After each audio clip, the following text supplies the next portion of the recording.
Le was 5 minute wa tai nei le afaleono. Ile tautua le rei le EFKS TV.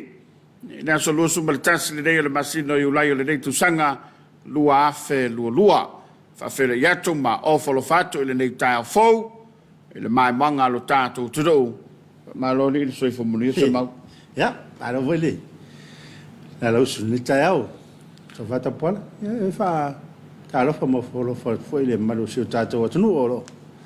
Ahun fumale malo se fomnia mane le fo mai fanu le ni ta fo mana tole wa fa fonga ma wala tatu to do ele fa wala tala le ta pena ye lo tatu tofi le ta yao ya ma wa tatu falongoina malangona ina tailing ya fo ile sawole ola nei momoa ya ele mana vanga fa le nganga le tatu tofi ya mai fa mo wina ile ngang fa time le fa malo sai el ta penanga ya aole ya lotale tu do fa nga luengo ne yasu o le nga fa te tele le sunga ya pa te taveu ai povi taveu ya o le mai EFKS sapuna sunga le of so son ya mo le fa mo le ni ta ya ma te fo ya ta to fa ma ta to nga luengo ne yasu ya to fi mali e u ina ngonga ya tinga ma sawang ya o le fa na tu ya ta to ya po alava ya leo ngaonga ma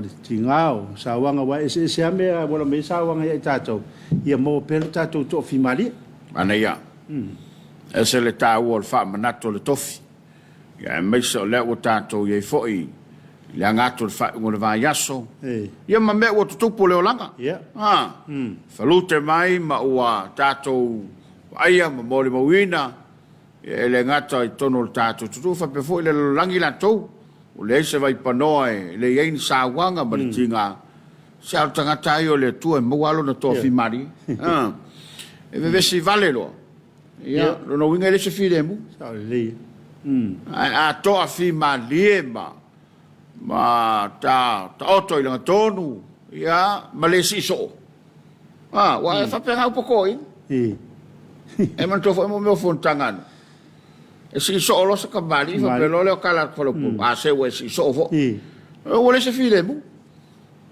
ta otto le leima le la ngona la ye file mu mal tai tai ngale to fa malo to ta to ya ole fa ta fo mo ta to no ta to va ai me tu polo langa fa fele trai Samoa i lau mai mo ngai le nei tai au lo mai fo mai bala fa bai fa ngole lei ya mana tulava ole a to ia fala unga sal tu sevi malo Samoa ma le tafrua se pa ia fal te pau ya le o esa matu tala wa ele se iota to ese pe to fa o popo ya pe a fai to tlangie so ma fa to va pa ia foi fa le malo pa ia fa le tala le lei ya ole lava wa toto ma wa umo na tofi lo tatu to ele se me fai ona ia talaina o le mau to ina o le ai vivi o le foi le lave o le vao e filifili ia ele a to foi e se vao se tutai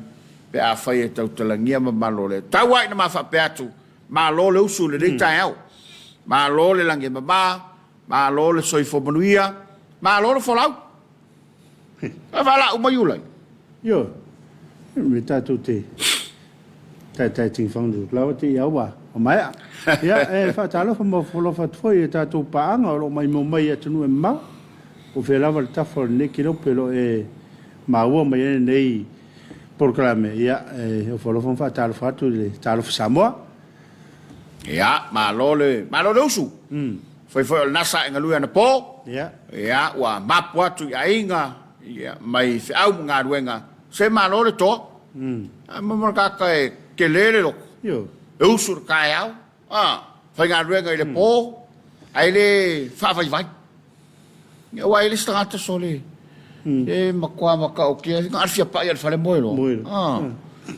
ya ke vai ile sta tai el watu e fai atu le feau ya maletelo ya unanga matute o le alofa le na ile ai o le spa fa te na ya ta tole o le umolon tau mafa tau tu le lo moelo molo so fo malo lo nele ma ne ya le a mun tau mafa singa sfumi te va so le vali solo ai si tau fa Ia. Solo lei ia na fatua e Tau toile. to faile. Mana ia foi mo le tai au. Yo. Ma le fo mai le tai au. Ia, fai sinau. Fa malo stino. Te mana tua ia sto ino. O foi le lo Solomona to tanga lo. To ina pensione malo malo wa. Furi mai foi lo tua ma utu malo. Me tawana ala mai le tai au. Sa fa ile le ngol boy. Ia fai lo le ana fa malo stino. Ina ia mautu noi. So longa le leile, alo le toto le tai au. Ia ona tula ilo lea. E le ngata ina fai sina savali. Fai masina iti. Ia ona anga lo le fi au ngaro. Ina o mana le lotu. Ia, e fai mo le lotu e fatua whanga yo i lore. O le si me tu tia le mele le fatua ala mai ia. O le inu sau ipu vai. O e mai o le ipu vai na te kiria a tole. Ia mataina lo wasu.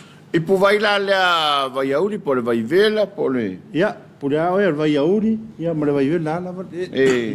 Vai le tau nei se vai esa tai au. Io.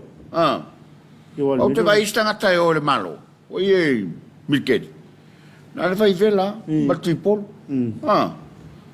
Pe ala ingura ki. Au kako, ai, pe ale so mari e le fie. Hai, ma nei fo sinafa manat. O tata la no fa fo ma ile le tai au. Yo no o le na fe ile sa no anga tatu tofi. O tasi le mawai tanga te meo o le loto tinga o ma. O ke ole yo ka ko fa lo le ko ngai le nga ya bali ye. Ba wa fo skamba le ko kinga la ngai ma. A Talofa twai. Ya mai se o le wa e mai mo mai le tai fo. Ya ma lo la va soi fo bawa. A fai na malanga bai savai. Ya. Welcome to Polu. A fai na te fufu te malanga i savai. Ya, anga leile tua lau fai ngā malanga. Ya, wa leile malanga to tata ofisa savai. Ya. Leile fai malanga to le. Ofisa i savai nisi fai o wha moe moe. Ya, ele ngate le sauninga o le a. Ioi. O le sunga le whawhia ngainga. Furi mailo na tua le sunga ya kupa. Ia ai fa pe hoi ma le programe le a tonu i se temi mai mole e le malo tato watnu o le udwa i selseleng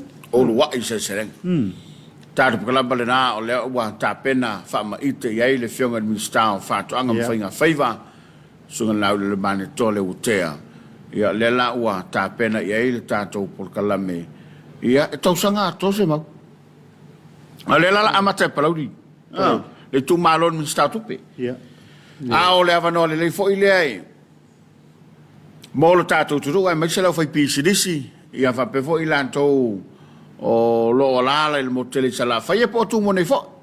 Lo tau sa ili ne o lo ai au nei fafo fai me alo fa me pena o le a fai lo do se selenga.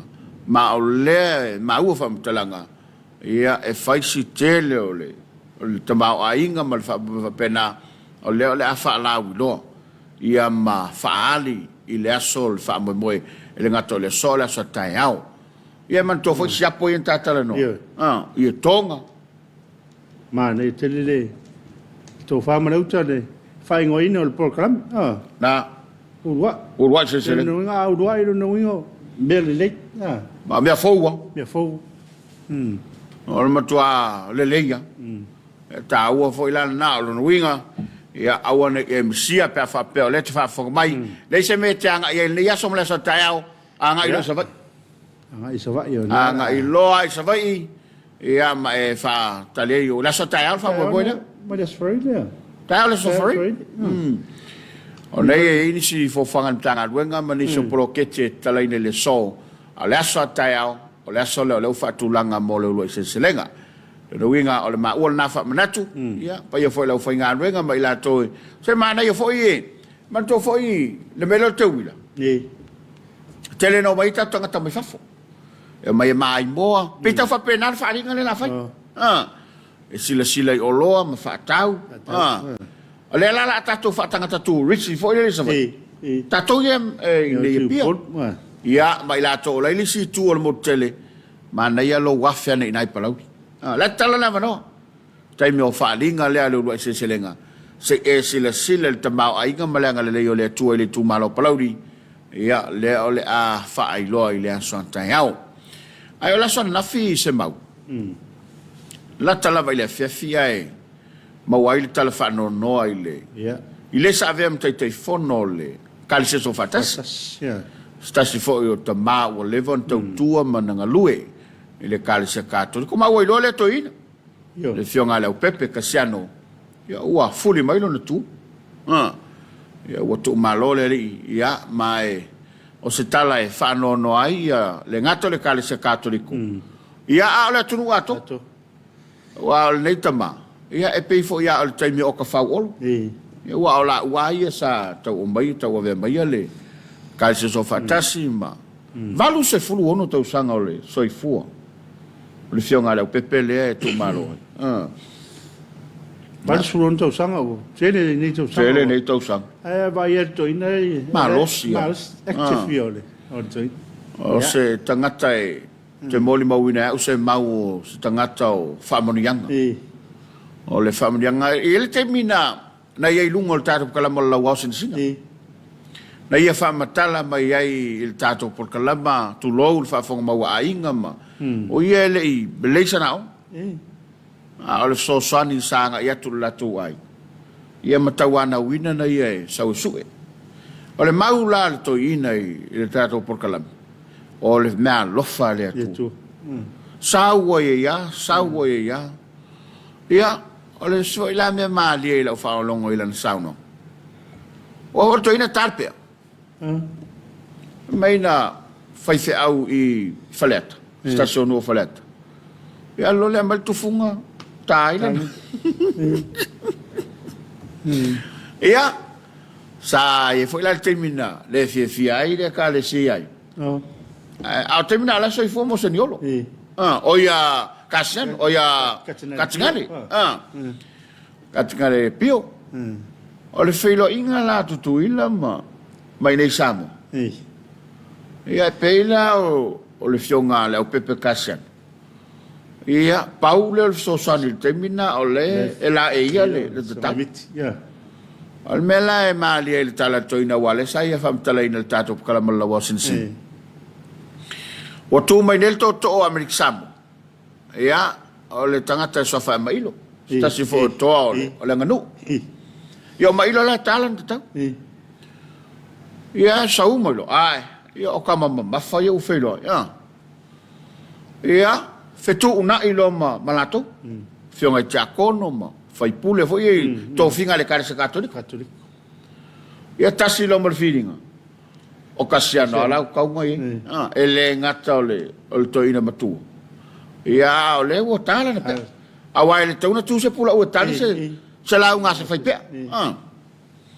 ia ka kala lo mal o folk malo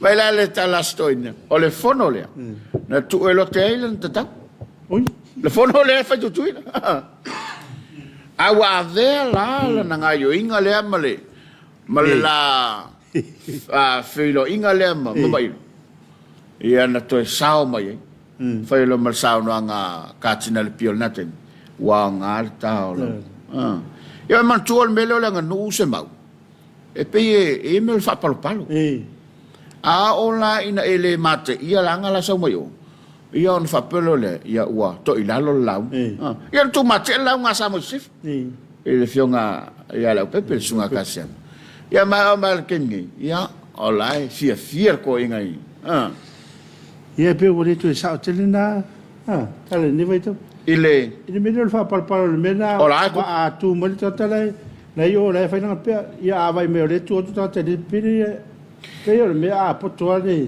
Ia malesi mea wa sea to e tulo wa tatala ia la e la fai lau. La fai lau. Wo ma malwa fo ile tu to ma. A pe o a la tu pul mena fa palpa. A voi pe ke makia ku makia. A pe o le moli maule na le to ino le si meu te mana tu ai le fionga kasiano. O la na moli mau i lauri. A fai feu lauri. Io le kasi kato. Mai wa mionga tabait ia tu lo fo ta o le fio anga male fa fo mel tu O ke le susulu a kor ka vale le. O le tangata na whātua ta mai ti ai. Ai whao mo meo. Ai anta bitu la vale foi la wala. Ai la le unga lilea. Ua le lopo fe au ye. Ai intangata na tau ye. Whailo ye. O sa o le whalo so san. E mau ina le. Ia wa al tau singa to ina le nu. Pelo ku pope pelo kaiki. Ai. E ke la vea su spau kasan. Ia o atu lo malto lua lea. Ia saulo malana fea. Su e mai po ai le ye. Ia suru ai fala. E fue vea. Mai, foi le uma fona o il tafa mtalanga. Ia ono le ua langia foi le fiango satuala. Ia mai se foi o le calcia cattolico. Ia se pa anga foi. Nei foi termina suma il to ina tatala a fantato po kalamba le youth debate. Na fio mai ma vala au dia fa toe. Suma ye tapena ina le sauninga lotu. Il final debate. Ia mai, ele ngalo nei tama, pe a foi o le sunga niulala, ia, le foi ua tapena i ona toe sauninga, i le ngatal nei aso le sa taiao. Ia fa pe foi le fionga le upepe, wai sofa le upepe. E tele foi sofa matai o sunga kasen. Ia ai, o se tamali ia, e mali e foi le toi, tangata upu. Wa o ia o le, o lai o te tau tō manatu o lo ia o miestasio o tofinga maua lunga le universite o le amusao sa vavau. Universite na le sa fatuina e fionga i ono whanafi. Le ala i ei ma le no fōa le na e pe al whaao le universite le umia le fionga kase. Le tiol tala tusi. E muri ato o ngā ruenga. Ia wa le wa. Furi mai tua tama ia ai e ola peana haluenga le sa fai. Fa mai se le ngango le ri. Ele ngata i tu tele mai tu taulangi. Ia fa be foi le kanesia. Ia ma le tunu atoa. Ia wa stasile o tama e fa lupe o tama le tunu. Ia anga leile tua e. Ia utu pelo to lo fonga malingi. E ala le pai mai o le nganga o le ri. Ai manatolo we tato fa talo fa lungo le tato por kalame. Tere tātou lo whanga na wai lunga penga tawhailangi. Ia. A foi na afetu yes tātou tala. Ia mawhaaleo ina lo lātou talofa mai. Ia manai o lātou lo whaanga. Tai nana o le mawhata mai le tātou kalamba o le nei tai au. Ia au sila mai moa lea. Turo o. Pele nā tete mātaio. Good morning te puala. Malo sa tai au manuia. I lua fionga. Malo le soifo maua. God bless whaftai. Mara whaftai. Pele nā tete. Mara hol mawhata mai le tai au fo. Na foi muri mena famnianga. El tato por caminitao. Ya. On na lo faanga. Si me malima. Wata si osi mataia. Mara se fo mania i lo afionga mania laso. Ya, mania fo ne yaso. Stai. Wata. Le lenga leota, ma lo le soi fo mania le nei taiao. Ya, ma lo la lus. Ya anto ulua e le nei taiao kat. Bless fa. Stai. Tai lenga. Mania fo ne yaso mon fo fonga. Ya o pena titilawa nai le o muna pa lan mumu mai alo fa lan mon mai yo na alo fa ya alo fa tai o le ma futa mai pango wa ya pena tete ya alo fa tu mo lua mai ang pango nei ma alo fa tai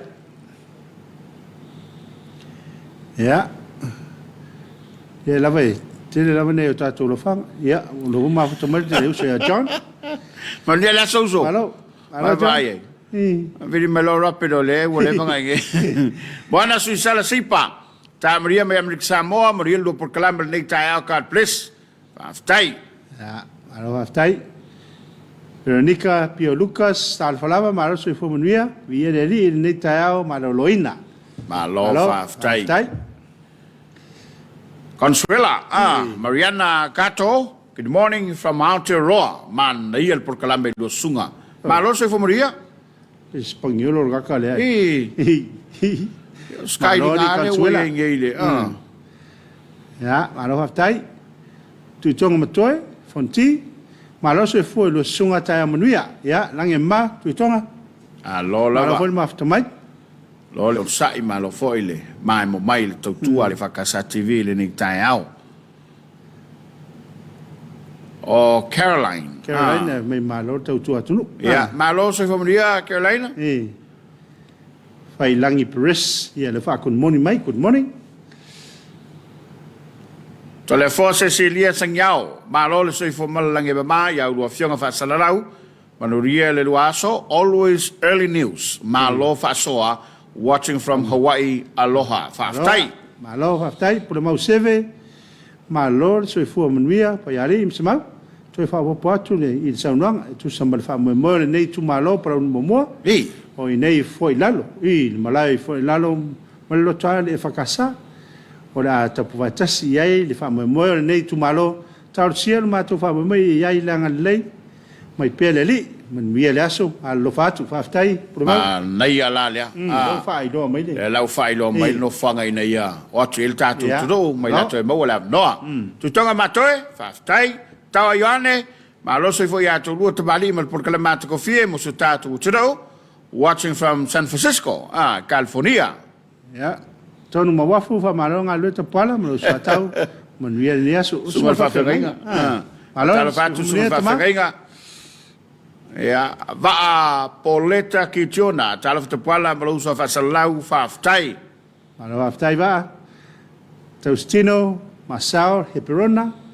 So fo mo nia ta pala, the man malo so atau, mo nia nga nia so i do afionga fa aftai. Malo o Telesti.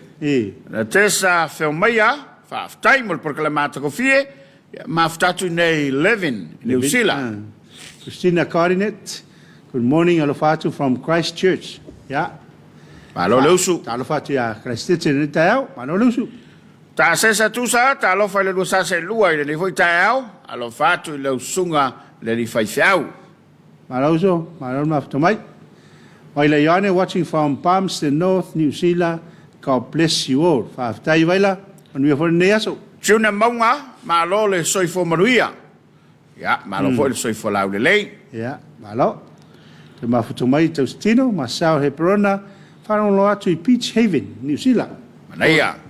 Fred Brown, malo le tautua tunu o le lua vase lua, manuia le neaso ya urua fionga. Malo whaftai, Michael Vainga, malo soi fo manuia i lua fionga, matamata atu i Germany. Oh, so siamangi le manuia laso, God bless. Anga lele tua lo tō au maua i nā turo. Rā te mi o lo iei a siamani nevai tau. Tino osi Jeremia, ma lo le soi foi lo sunga le rei tai mātako fie, ma aftatu i au kilani i New Zealand, God bless. Ma lo waftai, ma lo soi fo manuia, alo ese po fua sale. Ya. Ma lo foi le soi fua. Malaki Junior Masoli, good morning. Ya. Aftai. Good morning. Sam Taula. Ma lo soi fo manuia, alo fatu, manuia le po karame, ya le mafuta mai au kilani New Zealand. Alo Sam. Tangi wā matua, ma lo le soi fo maria i lo sunga i le rei tai au, maria tiu te mawhaiwal na yaso, God bless, whaftai. Alo ese po fua sale, ne mafuta mai Wellington. Ya. Ma lo mafuta mai.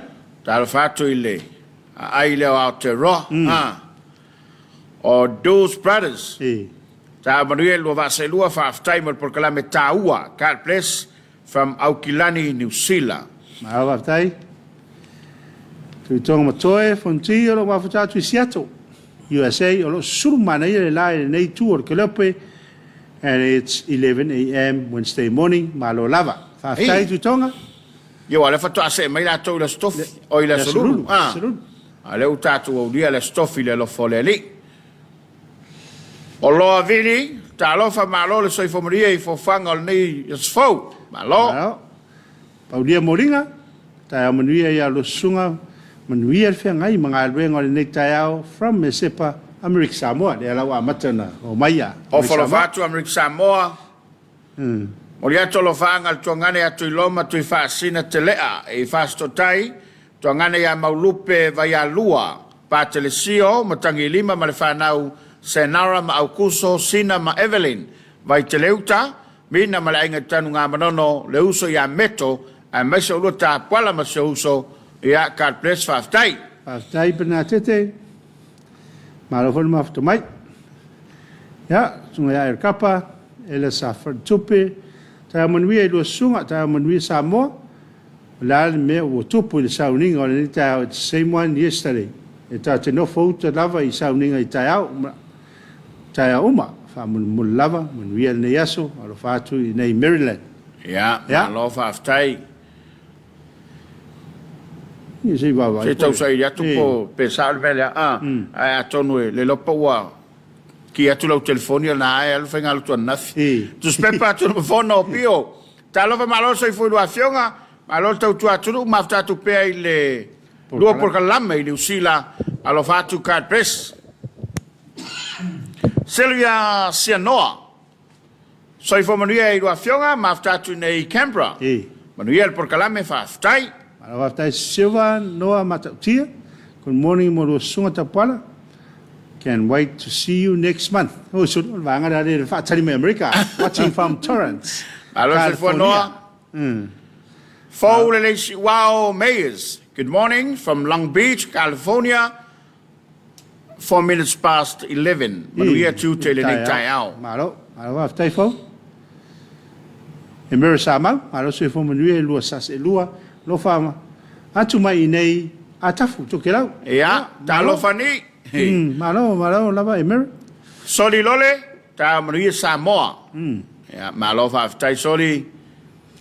O kalangolango, so fo manuia lo sunga maftatu I Maston. Lo fatu po kalame lo fatu yo matua I falaniu. Ang lango ma Susana fa beltina ya sonaima I mututeli. Ale pata. I ale pata. Malo oka. Malo for mafta Mike. Johnny Tauti, good morning Mike. Ya famaya good morning Johnny. Ole kai ha ole puki. Vasai ngongo. Ya, so fo munia lo famai papakura. Ya, malo haftai. Taile, bafta mai ya ini soltato tudo. Ya mai soltato sa fele de tai au. Ya, matango fielo foile, mama yatu, ya. To telefone tato tudo o le mai mo mai ia la tu te moli mawina o la fa pele mawal fa pel tala le sto in il lo matu sorry ka kala ali ka ke le soka ya le sa wolo fa anga i vole le lo mai di fa fori o la malanga di ale I lo ai ni ia e seten o motino ni stete alo nga yeni ele o motino ia kala wole le Yesu ko ki ka ko le ko vai Te ia nimo. Ya olo tal sele lo fole li. I fo fanga uma. Ya wai le faingo fia fo. Ya mai sele la sia tole turu. Ya ai o nai fo fanga lava. Ya ile anga le le yo le tua ai. Mana tole wa a sulu male 2 minute le utai nei le tu lai fitu. O le atali wa tu mo. Man to for hymns. Tole fo. Wa ngalo ya ka wala so. Ya, fai la ngalo fo fa marstino. Ya, wa ngalo fo fa marstino. Ya, etape na ne sei tiel to ina ma lo tua. Ya fa pe fo ya ila to o maua ngasa le tino. Wa maua ko pe la to fo ie o la o bang ho disabilities. La to ya afianga tu mau. Afianga tu mau. Walento fa manino le mtanga vengo tiramta mai ta inmelna. Ele ole mai tu mau, ole afianga tu mau. Wa iska ka wele e mau ole mai ole sela. Ele anga fa ala I fa mo yanga le. Si vanga nai la to fo ia pe tu lo le ngana nei sala se ngana. Ya le afianga vo le e o ai fa va wele mfante. Mane vo. Ata fo le so fo mai ele sela. Ata fa ko asela ngo fia fa kupi. Ele la ve il mele. E se foi vanga le tau le la tu mana o fapto. Na tu sala afianga tu mau. La la fa no mo tu pale. Ale kengiringa. Ya fa malo tu ile. Malo ya wa te mo le first time le fa se me va peto no le tu. Io war vanga foi le e tau foi nei na tu paka fapto foi pe awa tu. Na tonua, tanta tonua na le mo la tu se la utala. Ani. E fa after you ngai me amak. Ya. Yo ngai lo pe la pension. Nga makabat sa law kala. Ya le walu sa law. Ia po me amat po me sili lavo wa. Ole yai. Yo. Ole yai lo wa mana ia. Man tua tu no ifaf. O tangata sili ya tau. Yo, tu sili ya tau. Fa ele malo fa le no fai. Yo. Mea o mai provide o le malo ina ia mautinoa, e saunga le muli soifua o le tangata nei, ai whaafitai le whainga malofou, o le ua afe ane le sila, a matatu i, se lau tala le ua matai, ia mo masina taitasi, ia whaafitai, malo le whasoa, a le ua tapena mai le whionga tole fua, ia maisina whi au whaaletino, Moletino. O mal feu falengang. Al feu faltino na le uta pe mai tole foa. Ya wal mai manga le tunu. A mai a tole foa o nai fa afia fianga a wal tau tolu ina le mafta mai po kala mal Talofa Samoa. Usima yel mai mo.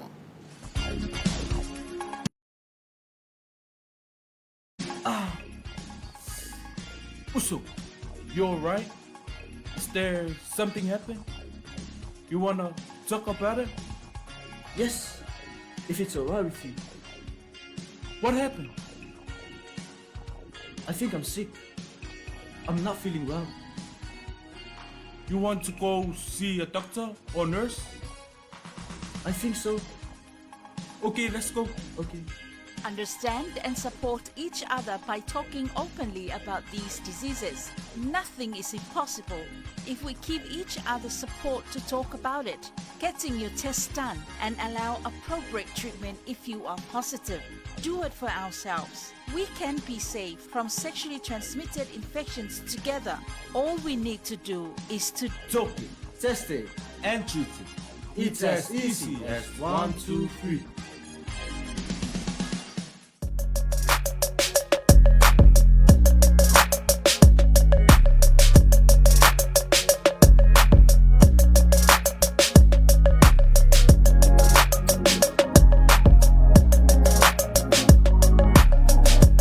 Exercise is life. Famarustino Oleola. I can see why we putting together the leg power, the upper body power, and this is most important, the chest. Because if you have a strong arm, you can just fend the person away, no problem. So you must have a strong arm when you are, no matter what game you play, basketball, netball, you must have strong arm. And your breathing,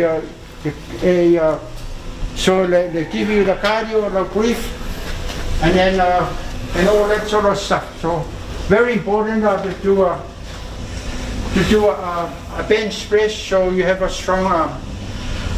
So now we all combine the leg power, chest power, and then arm power. This is the arm. Okay, so now we complete.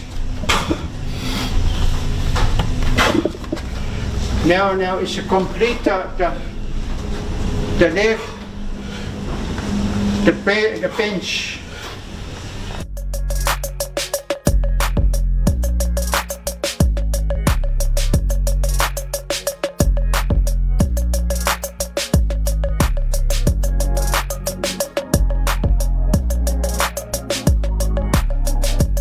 Exercise is life. Famarustino Oleola.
Hello.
Sano ai lo to lo ti no e wa vai vai.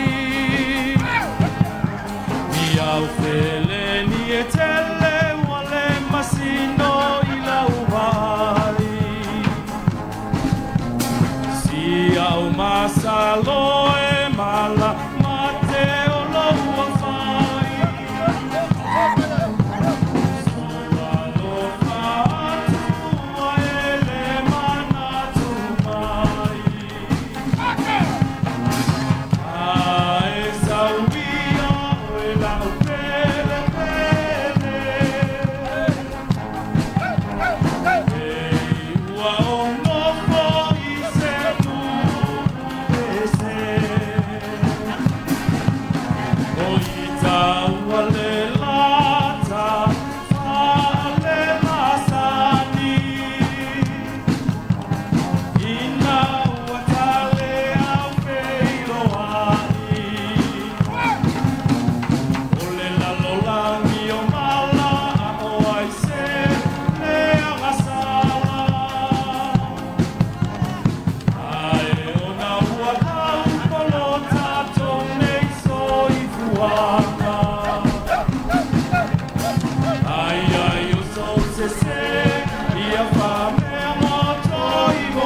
Manava popo le tua male pata pata Fauta vale vale solo ile pala pala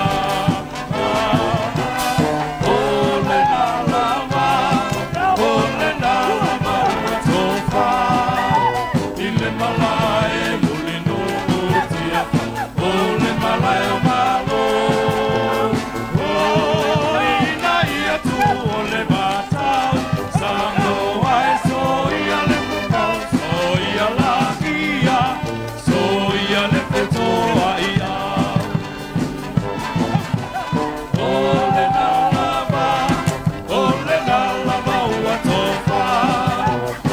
Malaya molino tia ole malaya malo oh ina yetu ole bata usamu ai so ia le pa so ia la ia so ia le to ia so ia la ia so ia le to ia Mangaba kop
Yo faya tu Emonie wa ya wala wa u Kele ya mia te o no se me moni Alo uga vale masio ya veta vale Le wa to foi vai il me sa on foi Ele fa molo de la vale si lo mamada Porque você me tá fazendo isso Ele mia te o no se me o Sao ya ele tem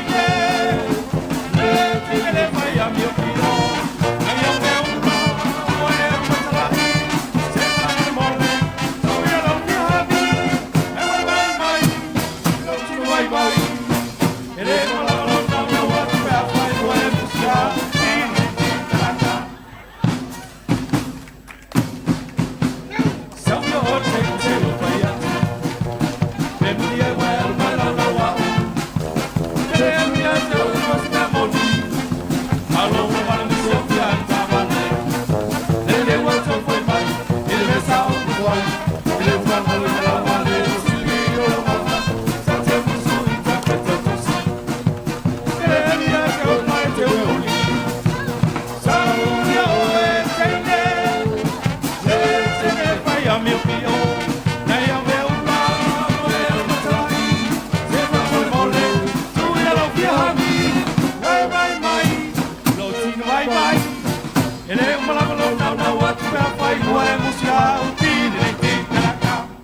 sa ua soai se I vai sina mapu o le tino wa vai te ua sa tia fua o foa ma lele o le se ai tau lama lama ele ti o talalena e wasidiana ha ha hi hi ha ha hai hai pa ua mala ua ta whapea yo sola alini e le ai sino popo ne ua tau ma o te le ma fo au ma e whai matale puona fo e ha ha hi hi ha ha hai hai pa ua mala ua ta whapea yo sala alini e le ai sino popo ne ua tau ma o e o te le ma fo au ma e whai matale puona fo e au ma e whai matale puona fo e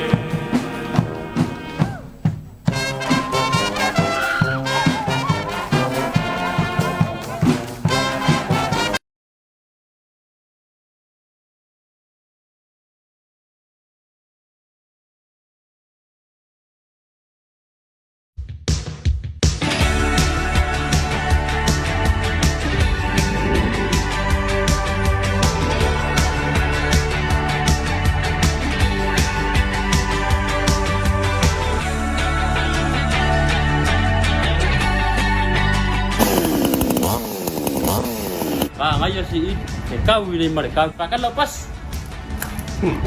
Tidak.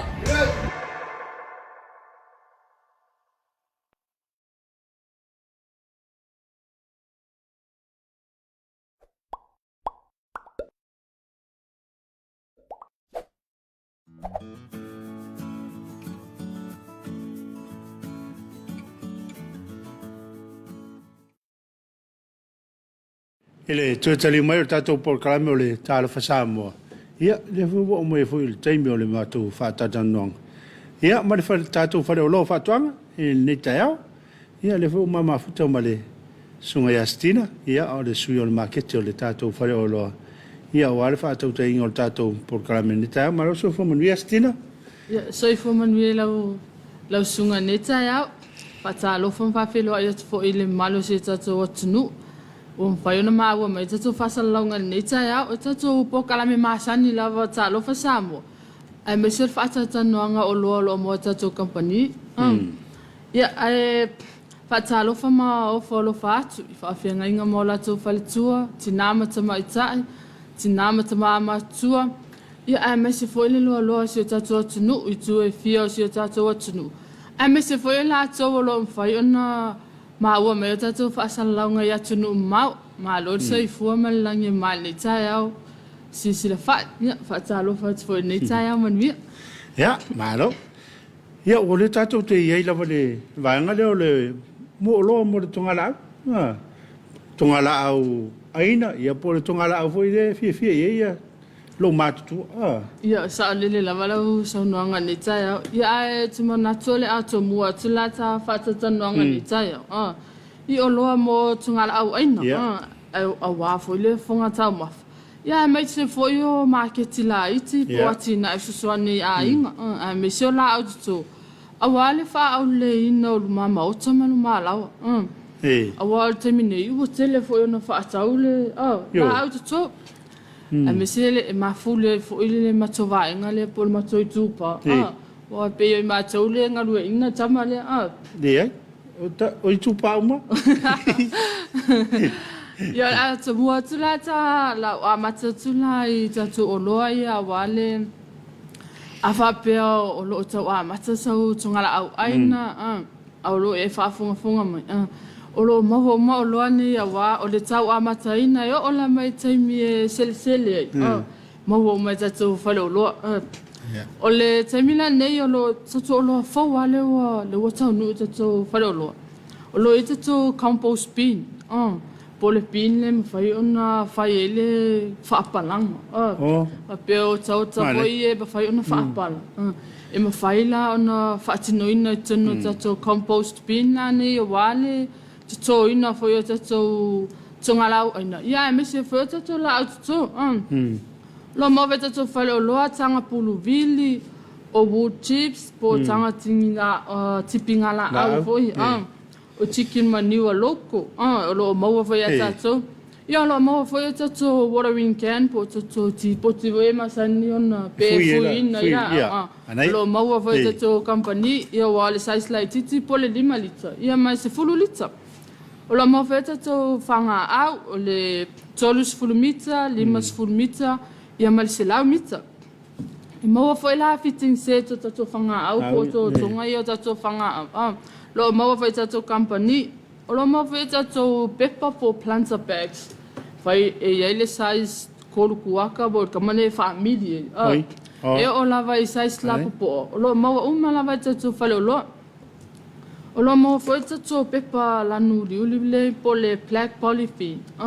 Tamala le ma fai ona fola i lunga le pala se tulu. Taimi le wo mana tutu. E fai ona fola.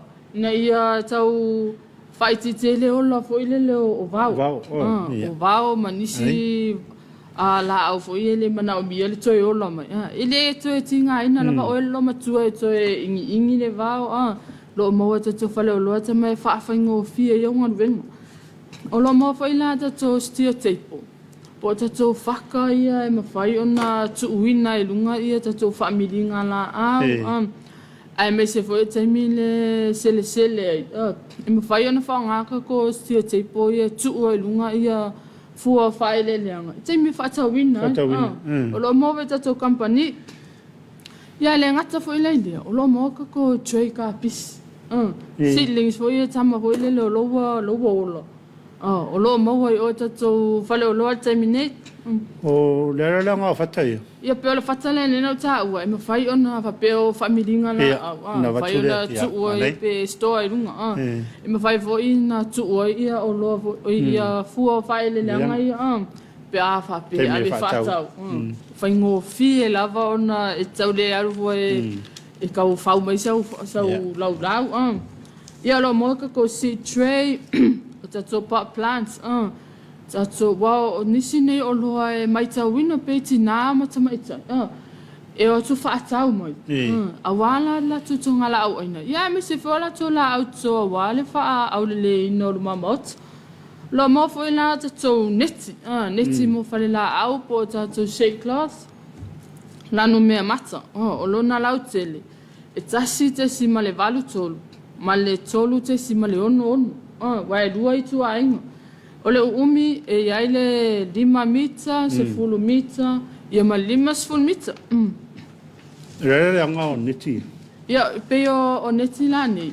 E me fai ona fai le fane la au. A pe le fai lo fane la au, tu ina i tonu wha amilinga. O lo maua tato neti ia lanu mea mata. Whanga solo mei la i tato mea whainga ruenga. O lo maua i tato fale o loa. A wala wa tato tungala au aina.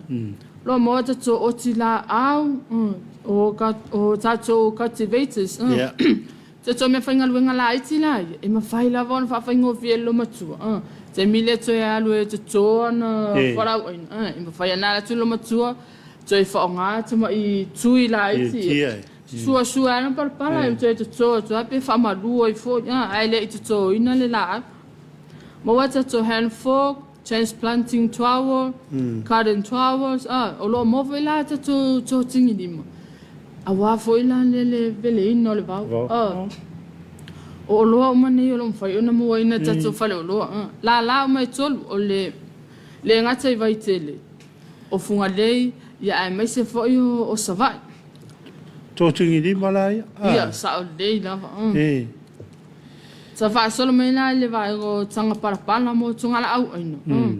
E ka tato inorganic, o lo e tato black magic, o le bloom potting mix, o le premium potting mix, o lo tato tanga parapana la ne po inorganics. O lo o mawhai o o le au ngā te tō inorganic, e wawe o na ola i te tō whatula au. E wawe a o na ola i, e ha meisi fo te tō la au te uwhane. Lo mau o me te tō company. E fo i la le tanga parapala e whaapitua lava mo la au te tō. E ka ko strive po le orchard, po le la au, le flowering plants. Le ta awal o keti. Lo mau fo i o te tō company. Me le lei fo i a whapea fo sila mai moa mai. Ele lei la valo wa sia mai sila le te tō lua. Ia, whai fo i lo fit feelinga. Ia, o lo iai fo i la te tō tanga palapala po organic. Wai e se fo i te tō inorganic. Ia, me se fo ka ko organic. O e te tō organic seed racing mix, organic veggie and herbs, ia o wainga o tanga palapala nani. I whapitoa lava mo tongana au aina. Ia mo whara aurea whaisua. Saole. Organic compost mix, organic potting mix. Ia me se foi la, olo iei foi la le tato vaenga le compost maker. O le compost maker ranga. E fsosoani lava peo le tato pine no ta ua ramatanga. Tamana le compost maker. Pe e fsosoani e vave ona pala e whapalanga le pia whaonga ko compost bin. E vave ona pala le whapalanga po le compost. Ia mwhaonga ina lo i tongana au. Whapalanga le o la au. Ota nei po. Ia, ole. Ino vai et foi e o le flour mix. Ia, sa ole. O lo ye tu flour mix. Po tato drive orchard mix. Kamalanga e whaonga ina mo le tongau po o kits. Ia, ma tato tools la lo maua tato piki o suo. O tato e fui la lisi ko inga tools nga ka o le Chinese hoe. Tamana e whamalu o le palapala. Pe whaalaina e fo i tato piki fo i e mwhai fo ina ave ese e tato maa. I tono tato piki. Aile i to ina la tato tongala au aina. Mo meo lau koko Ia o lo maua fo ina tato baila au. E whaatupula i aile o la lau si o whala au aina. Ia e meise fo i o la au tato. Tamana na ta ua le drive natural fission seaweed. Tamana la e liquid. E whai o lo iai fo i la o le onga details po ona measurements. E mwhai ona e whaonga ina. O lo pipi i mei lava le whanile. Lo iai tato thrive fish blood and bones. Tamana lea e mawhai. E sapalai ina le minerale. Whaatuma wina le maaro sila au. O tamara le e fui ele la au pe whangai o na lau. E sa o le lava lau sunga. Whaatuma wina e fo ia microorganism. I tono le parapala. O lo maua fo e tato thrive all purpose concentrate. Va veola e tato la au tato. Ia e mese fo e tato tina. E mana na o lava e tato le na awa ia fua meni ni fua matango fie ma au le lei me voilanga e lo yai mo tato company mana onga le la au wa e mana mia fo la au ia le me ai fo le healthy ina ia ma fai fo ona produce pe fua mai ni fua matango fie pe fo tato se tulo e mana mia le me ai ma wale malos pe fo mana onga la ia mana onga o la au. Pusa tongala au aina. O loa e whaalele iai. E iai fo ima vai la au e fo ia e whawhita au le la au. Maua umalawa tato company. Aile ngata fo ilaini. O loa maua tato tanga whaalele ele. Po tato fertilizer. Le fsosoani ina ia le lei ai le palapala. Ia a mese fo i o fua tato whala au aina. Ina ia la popo. Lo mawala tato company le hydro complex o le male NPK. Ia e mese le udia. O lo mawhai ona whaatawina fo i le kilo. Wa e mawhai ona whaatawina le kilo i tato company. Ia mawhai fo ona whaataw ato i tanga ato. Luas furuki o kalam. Lo mawa fo i la ia tato vaila awale fo ia whaapea ua maua ia le tongarawa ina i se whaamai. O ni inisiesti whaala fuau mwhai ona whaaleanga ina e tungalau aina. Ia lo maua tatou o fin o le vaila au lea wā ia le controllinga o lau o le wala au aina.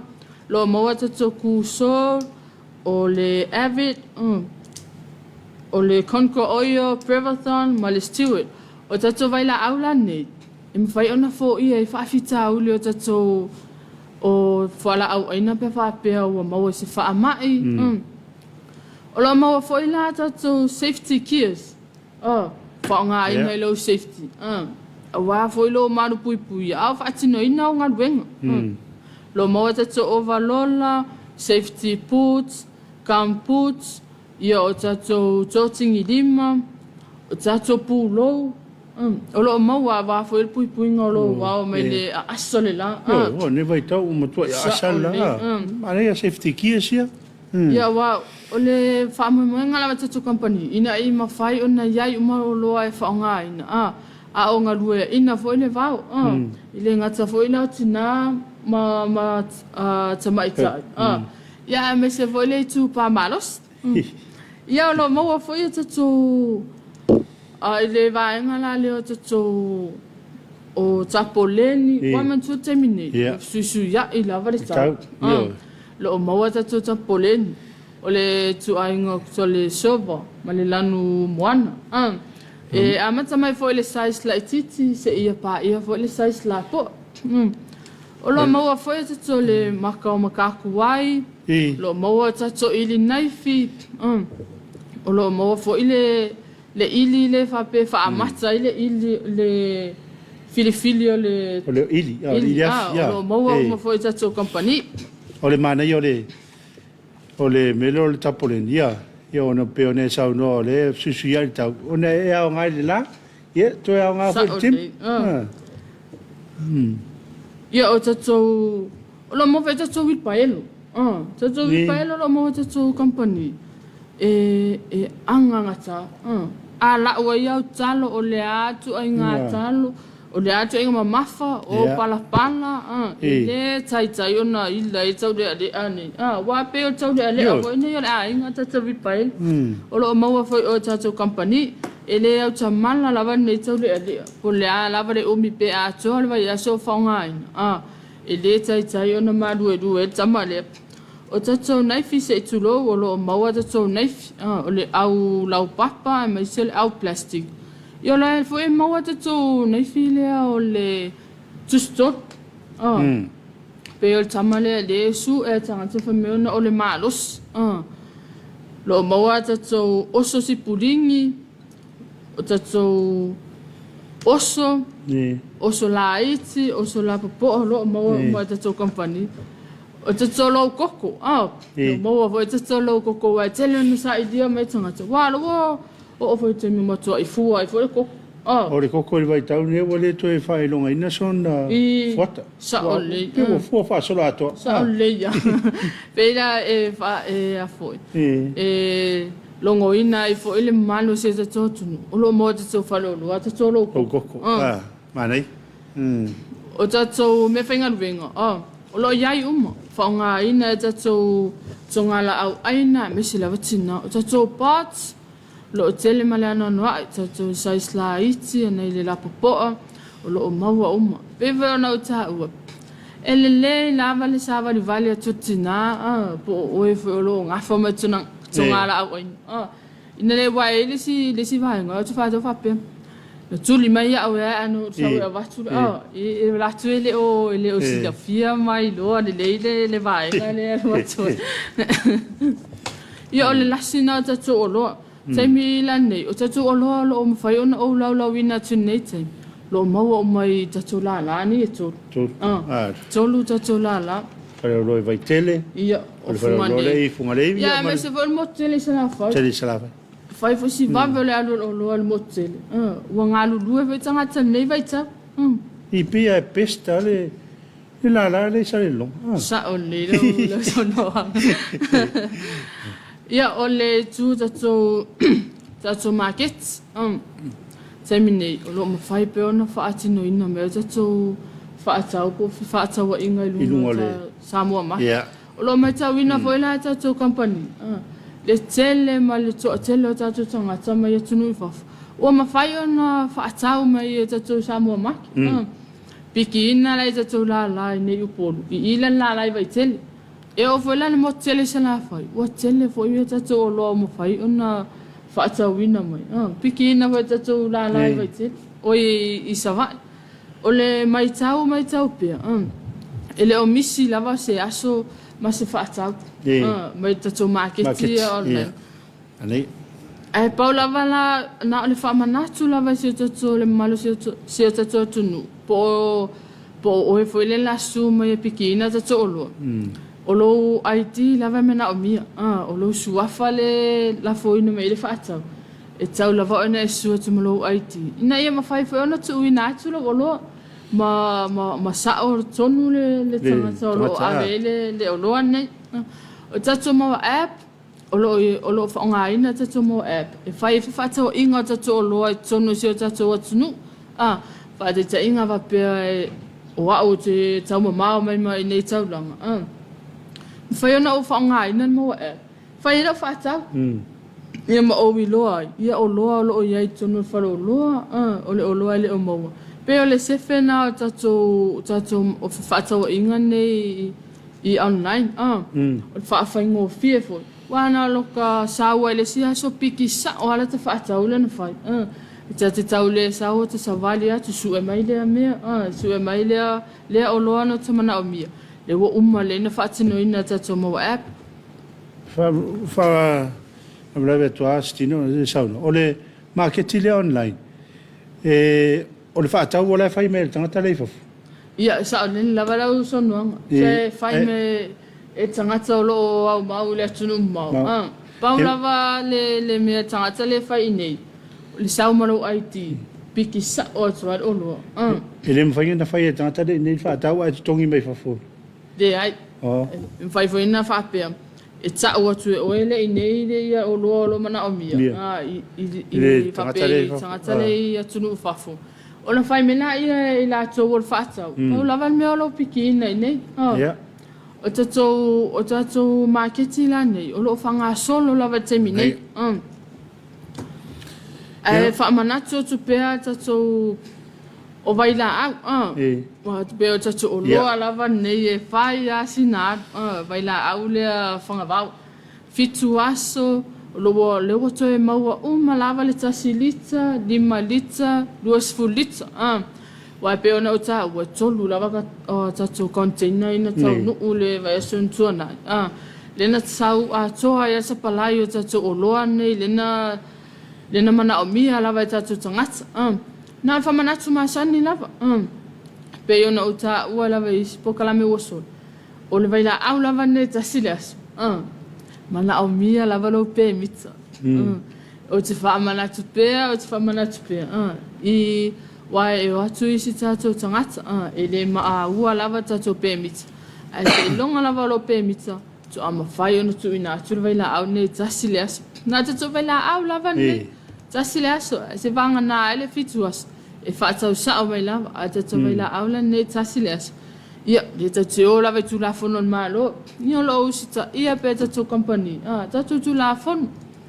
E pe yo se... Anei? Tatu na iwa, mai a se vanga na iwa, e si vaenga i te fia sau noa ile. Ia wa le lumana e tatu le whamana tuina o le sauta ma. Ia. O le... Ia. Tuli matai mai le vesfo. Ne la usa wela manis me fo. Wa pe ona uta wol vesni, po le asuni. Le ma fule tu le itu patina. Tungala au ai. Ai tuli matai mai le vesfo. E se foi o lo ale na usa ma. Vesfo. Wala le loma le sautama. O lo fo ia le fatalta. Ona uta wela ia. Tala atu, lausi la fia. Ia no lele no mana ile sao tama. Ia tonu e so mestina e vasfo. Mani o lo fo. Ia mani tau fo i wai. Sao le. Tau e whamadia e lo lotu. Pewe ono tau. Wa o loa tatu whale o loa. O le o loa angangata. E whaonga pea se fulu luas futau sanga. e te whaatauina mai pese o loa i o e te whangain. O lo o solonga ni lei lawa tatu o loa ne. O le sila vaenga ne o tatu o le o tatu vaenga la le si vaenga tā ua lawa. O le o tatu o loa ia mai fafu. A whaapea fui au mai se vai la au lea tasi leas. A whaapea te su mai nei i tatu o loa, i tatu whale o loa ia piki ina. E mana o mia lawa lo pe mita. Pe mwhaatau mai lawa ia tunu mau. Ai te su mai nei. E mana o mia lawa lo pe mita o oe le te su o te au mai tatu vai la au. Nei whaatau wai wa e tatu tamai whaafita au li te i sena. Wai e te su o te whaapea lo o mana pei. Ia, tau lava le. Ia, tau lava ona tau a mai lo pe mita. Ia, atunu le se a whaina na mea wa ngal pawana me taun whaatino le tangata le ne. Sa o le. No, le adua, mai pe mita, ia, o le whaatau, ia. Mana e fwoi me whainga le. Tau whio wheni me le o le video le tangata le nei o a mai tupe tongi e me, ia. Sa o le. Ia na mai le, ai, mai e se le, nonu whangai. Ia, pe o le, o le tū le leina, tato... I whaatau a inga o te tō loa mea tunu mai whafo. Ia ele ngata fo i Samoa nei. Whaatau sa o mai ino la lau sila fia fo la. Ia i la tō o no fo i a tunu mau. Ia o loa lo mwhai o na mana o mia. Ia wa fo lea tina e ina o la tō whaatau anga. Ia e mese fo i ai. Ia, whaatunu o le whaatata noana ngā na male sunga stina. Ia, wa fo tātou whale o lo whaatau anga ni vai aso.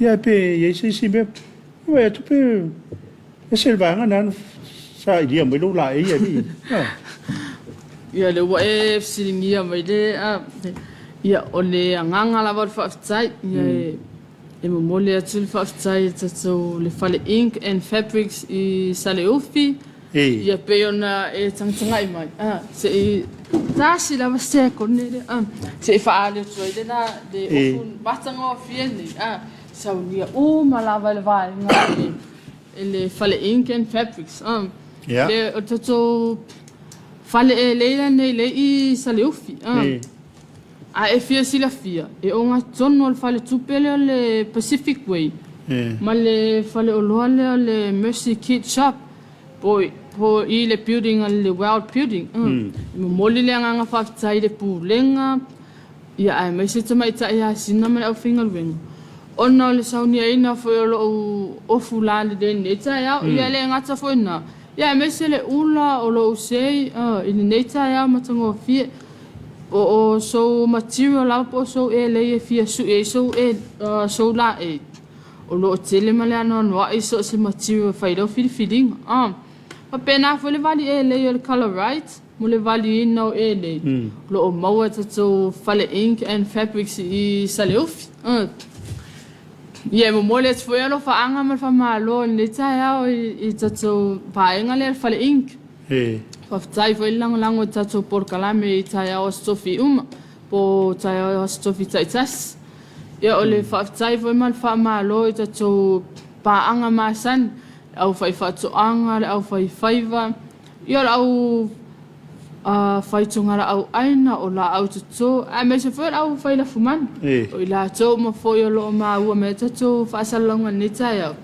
ia malo la vale fai faiva malo nga due fa tai foi tuto mutanga wenga ese lo fai pa anga foi ma tuto compania le tuto o lo o le nganga la vale fa tai ia a me se foi le fa malo ia ai me se foi fa malo ma le ngalulu tatu la o mani tol la I vai tele la I funga le ia ai me se foi o sala fai ia vai foi nei tai mi va choi so fa tai nei o ma tuolo va pe ona fa longo mai mo tele sala fai se o ma to botu pos ma to nu o manase ia ma lo ta pua ia me se foi o tatu a inga mai fafo tatu pa anga long fai ona ma ua me tatu fa salonga me atunu I fafo ma so lava se atunu o kelope ia ma lo lava ma lo le tau tua ia mai se le alofa me tatu a inga I Samoa nei Ia, o lau tō pufone nei tai au, ia whaamalo atu fo i lau sunga ko se tau lo tūmeri fo nei tai au.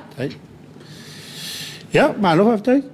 Ia, lo tu wharongononga atu le Missionary ia o le Alelen sa uniron lai ia mo le por kalame ia tono este mulia ia na mailion ma fuma le sunga ia tapala ia wata tu por kalame ia na o la fa funga sa mo ni tayau e le por kalame mo le fa lo fa tonga ia na wa sa no ia le sunga ia stina ia fa la wilo ni si o lo mo e tono tato fa lo le mata watu le ila va sembe na paula vale ngai ngoi ngai te foi ia na lo tu ngai la pal pala ia lon tau singa ia le wa mau o mai le fa le o fa tonga ia ma ole fa unga foi le o tato por kalamen ni ta o tato por kalamen le Talofa Samoa ia manu telina ia fe au matute o le afia ngai e le tato wa tunu e ne ia tato tu e fe ro mi le afia fe na ne tato por kalamen awore ai ni mo di tato tu e Fei foi le aso tai au. Il te mina vane fa penei. Ia war fa tau tei o tato por krami. O le Talofa Samoa ne aso ia manu teleina fo fanga o mai fenga ia musu tato atunu. So fa se fo.